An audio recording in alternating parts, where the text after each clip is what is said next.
ধুরন্ধর সিনেমাটায় কি আছে? একটি মানুষ যে পাকিস্তানে গিয়ে তার সচ্চাই বের করে কার যারা টেররিস্ট তাদের এগেনস্টে উনি কাজ করেছেন, সেখান থেকেও আপনি নেগেটিভিটি বের করে নিয়ে এসছেন।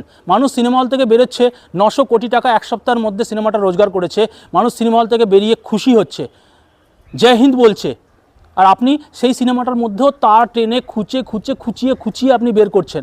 আরে ধ্রুব রাঠি, আপনার এগেনস্টেও আপনার চোখের দিকে তাকালেও বলতে পারবে মানুষে যে আপনার চোখটা টেরা, আপনার নাকটা বেঁকা, আপনার একটা কান ছোটো একটা কান বড়।